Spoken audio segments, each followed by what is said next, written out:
నమస్తే. మానవ జన్మం అనేది 84 లక్షల జీవరాశుల్లో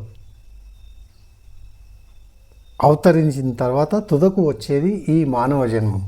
ఈ మానవ జన్మం అనేది అందరిని వదులుకొని ఒక దైవ చింతన, ఒక దేవుణ్ణి ఆరాధించి ఆయన్నే, ఆ సర్వేశ్వరుణ్ణి, ఆ శ్రీకృష్ణ పరమాత్ముని, ఆ వెంకటేశ్వరుని, ఆ శ్రీశైలవాసుని, కాశీ విశ్వనాథుని నమ్ముకుంటే మనకు మోక్షం వస్తుంది అనేది శాస్త్ర పురాణాలు ఎన్నో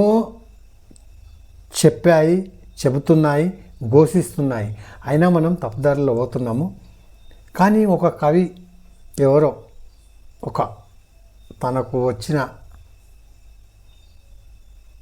ఆలోచన ద్వారా ఒక పాట రూపంలో వివరించారు. ఒక పల్లవి మాత్రమే వినిపిస్తాను, ఆ పూర్తి పాట నాకు రాదు.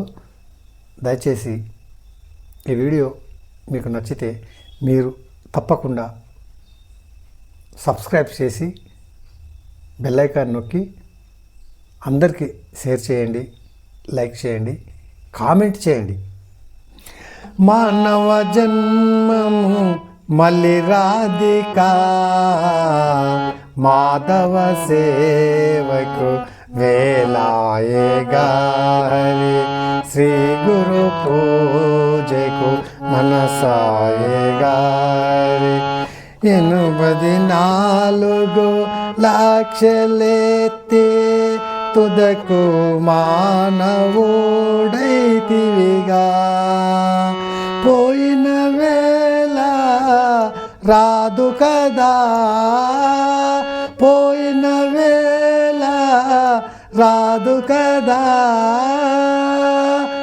శ్రీ గురు పూజకు వేలాయేగా. మానవ జన్మము మళ్ళీ రాధికా, మానవ సేవకు వేలాయేగా.